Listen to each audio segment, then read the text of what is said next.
সম্মানিত সাংবাদিক বন্ধুগণ, আজকের দিনটি বাংলাদেশের জন্য একটা কলঙ্কজনক দিন। জুলাই বিপ্লব পরবর্তী এই বাংলাদেশে আমাদের প্রত্যাশা ছিল সবার গণতান্ত্রিক অধিকার নিশ্চিত করা হবে, কিন্তু আজকে আমরা দেখতে পেয়েছি ছাত্রলীগের নিষিদ্ধ ঘোষিত ছাত্রলীগের কিছু কর্মীর করা ফেক ফটোকার্ডের উপর ভিত্তি করে ঢাকা বিশ্ববিদ্যালয়ের শিক্ষার্থী আব্দুল্লাহ আল মাহমুদকে ছাত্র দলের বিভিন্ন পর্যায়ের সন্ত্রাসীরা তাকে হত্যার হুমকি দিয়েছে। এই ফটোকার্ড যখন হয়েছিল তখন এর সাথে সাথে আব্দুল্লাহ আল মাহমুদ ঢাকা বিশ্ববিদ্যালয়ের শিক্ষার্থী সে ফেসবুক পোস্টের মধ্যে ক্লিয়ার করেছে এই পোস্টটা সে দেয়নি, এটা হচ্ছে একটা ফেক পোস্ট। পরবর্তীতে সে তার জীবনের নিরাপত্তার জন্য শাহবাগ থানায় যায়। শাহবাগ থানায় গিয়ে সে জিডি করতে যায়। শাহবাগ থানায় জিডি করতে যখন যায় তার সাথে হল সংসদের এবং ডাকসুর বিভিন্ন পর্যায়ের নেতৃবৃন্দরা তার সাথে উপস্থিত হয়। কিন্তু আমরা দেখতে পেয়েছি যেই থানায় আমাদেরকে নিরাপত্তা দেওয়ার কথা, যেই পুলিশ নাগরিকদেরকে নিরাপত্তা দেওয়ার কথা, আজকে সেই পুলিশের সামনে, সেই শাহবাগ থানায় ওসির সামনে, পুলিশের সামনে এই যারা জিডি করতে গেছে এবং তার যারা সহযোগী আমাদের ডাকসুর এবং হল সংসদের যারা গিয়েছে তাদের উপর বেধড়ক তার উপর হামলা হয়েছে। এটা ইতিহাসের একটা লজ্জাজনক অধ্যায়।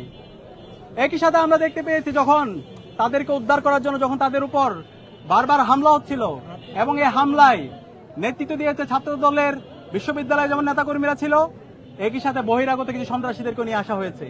যখন মোসাদ্দেক, জুবায়ের, জুমা, সালমা সহ ডাকসুর নেতৃবৃন্দরা যখন থানায় গিয়েছে তাদেরকে উদ্ধার করার জন্য, তখন তাদের উপর নৃশংস কায়দায় তাদের উপর হামলা হয়েছে।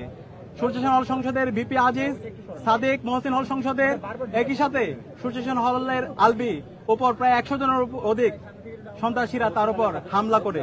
একই সাথে সাওয়াদ জামি সহ আরো অনেকের উপর এখন হাসপাতালে আছে, ঢাকা মেডিকেলে কয়েকজন। আমরা বর্তমান সরকারের কাছে অনুরোধ করতে, আমরা জিজ্ঞেস করতে চাই, স্বরাষ্ট্রমন্ত্রীর কাছে আমরা জিজ্ঞেস করতে চাই, মাননীয় প্রধানমন্ত্রী তারেক রহমানের কাছে আমরা প্রশ্ন করতে চাই, এটাই কি আপনার গণতান্ত্রিক চর্চা? এই কি গণতন্ত্র? একজন বিশ্ববিদ্যালয়ের শিক্ষার্থী তাকে মৃত্যুর হুমকি দেওয়া হচ্ছে। সেই হুমকি যখন দেওয়া হচ্ছে সে তার জীবনের নিরাপত্তা করার জন্য যখন সে থানায় সাধারণ ডায়েরি করতে যাচ্ছে, সেই জায়গায় সন্ত্রাসী নিয়ে এসে মব তৈরি করে তাদের উপর নৃশংস কায়দায় হামলা করা, এটাই কি গণতন্ত্র? এটাই কি বাংলাদেশ? এটাই কি নতুন প্ল্যান?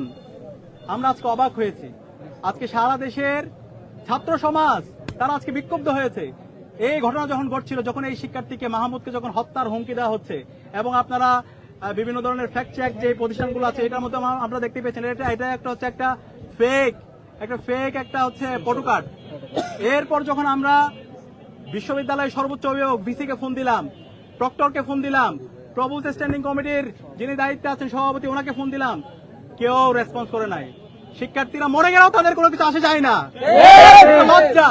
আমরা দেখতে পেয়েছি সেই আওয়ামী আমলের যে মাকসুদ কামাল বিশ্ববিদ্যালয়ের ভিসি ছিল, ফেসিস ভিসি, যে বহিরাগত সন্ত্রাসীদেরকে নিয়ে এসে ছাত্রলীগ, যুবলীগ, আওয়ামী লীগ এবং পুলিশ সহ খুনি হাসিনার পেটো বাহিনী নিয়ে এসে আমাদেরকে হামলা করেছিল, আমাদের ভাই বোনদেরকে মেরে রক্তাক্ত করেছিল।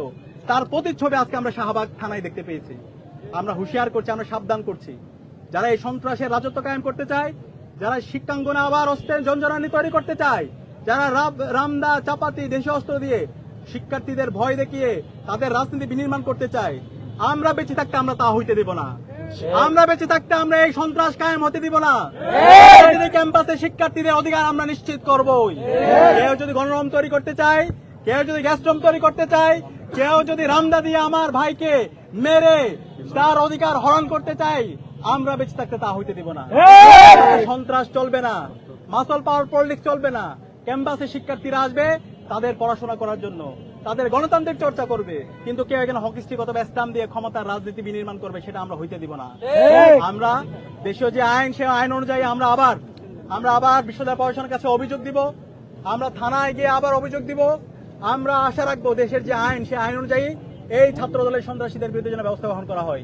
একই সাথে আমরা ছাত্র দলের কেন্দ্রীয় সংসদের সভাপতি এবং বিশ্ববিদ্যালয় সংসদে যারা তাদের সাথে কথা বলেছি, আমরা বলেছি যারা এই গণতান্ত্রিক অধিকার হরণ করেছে, যারা থানায় মব করে শিক্ষার্থীদের উপর হামলা করেছে, সহিংস কায়দায় আমার বোন জুমার উপর হামলা করেছে, এই সন্ত্রাসীদেরকে আইডেন্টিফাই করে দ্রুত সময়ের মধ্যে তাদেরকে যেন দল থেকে বহিষ্কার করা হয় এবং তাদেরকে যেন বিচারের আওতায় নিয়ে আসা হয়।